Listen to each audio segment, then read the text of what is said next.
Assalamualaikum warahmatullahi wabarakatuh dan salam sejahtera. Bertemu kita lagi dalam kelas PDPR. Untuk hari ini, untuk tingkatan 4, kita akan fokuskan tajuk darah Satria SP 2.3.2. Cuba awak tengok dua gambar ni. Gambar apa ni? Gambar yang pertama dan gambar yang kedua. Dekat mana gambar kedua ni? Awak pernah sampai tak? Okey, kita akan belajar satu persatu. Okey, untuk kemahiran hari ini kita akan mempelajari kemahiran membaca. SK kita ataupun standard kandungan kita ialah 2.3. Membaca untuk memproses maklumat daripada pelbagai bahan. Standard pembelajaran kita pula 2.3.2.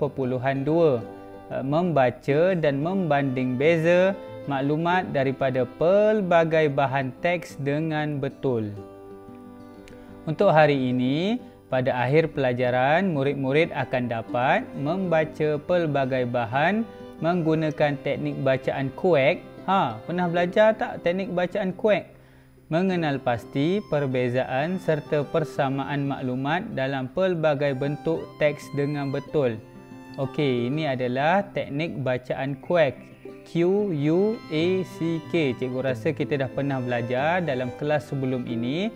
Tapi tak apa, cikgu akan terangkan secara sepintas lalu.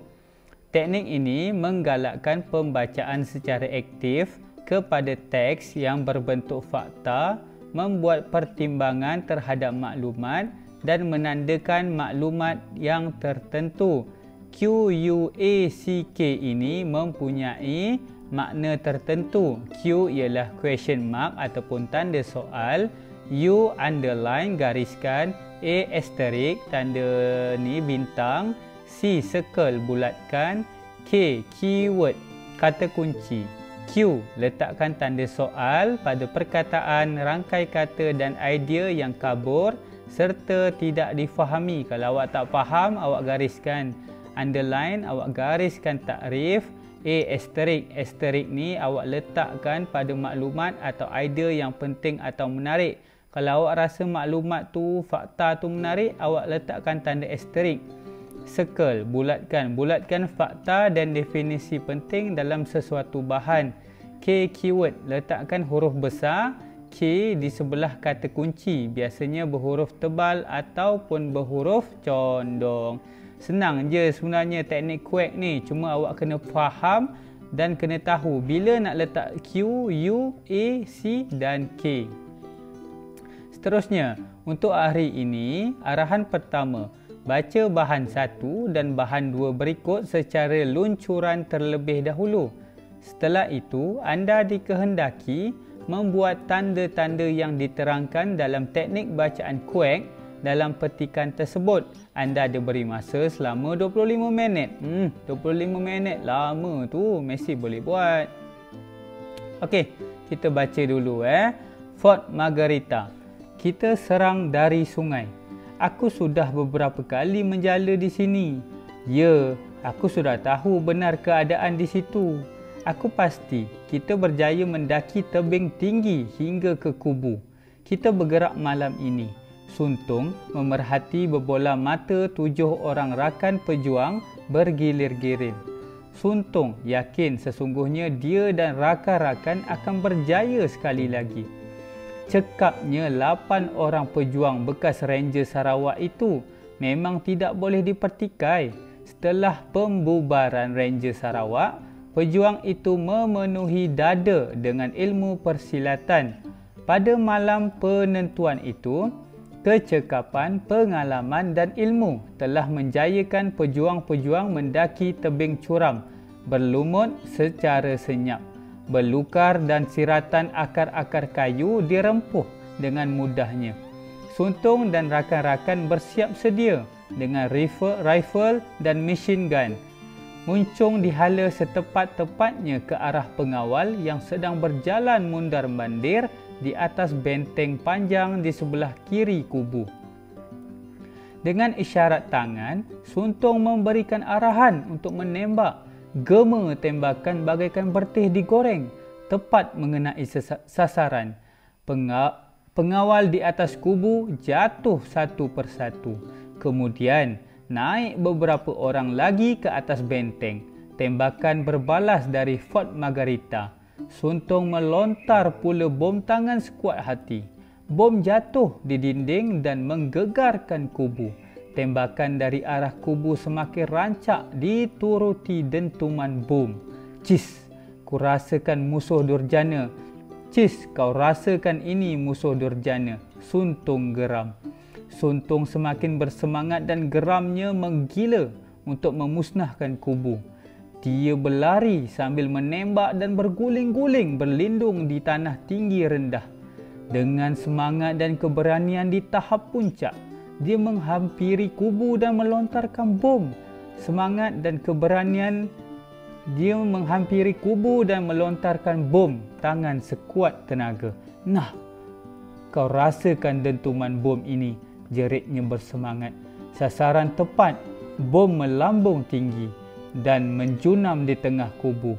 Hati Suntung puas, melepaskan geram. Dia berundur menghampiri rakan di tebing sungai. Dia tahu pasukannya kurang peluru, bom tangan pun sudah habis. Tiba-tiba, tembakan datang dari arah kanan kubu. Tembakan itu disasarkan ke arah kubu. Tembak-menembak saling berbalas. Siapakah yang marah itu?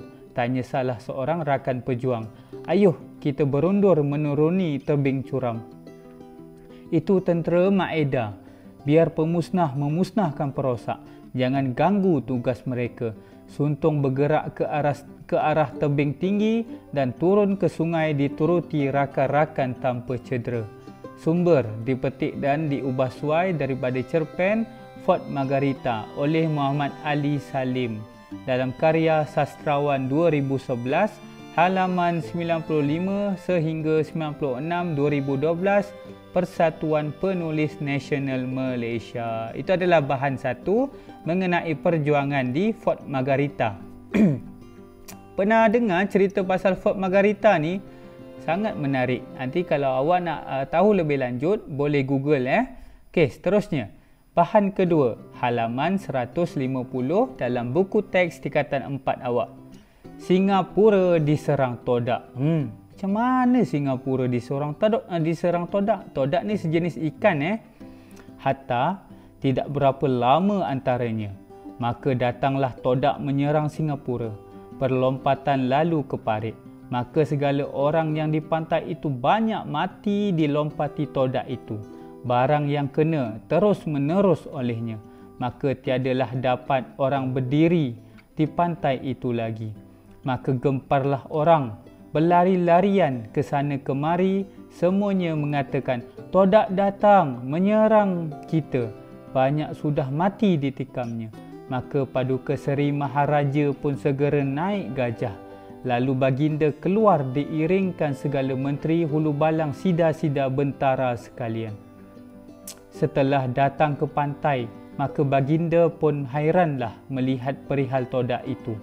Maka baginda pun menitahkan orang berkotakan betis, maka dilompati oleh todak itu, terus berkancing ke sebelah.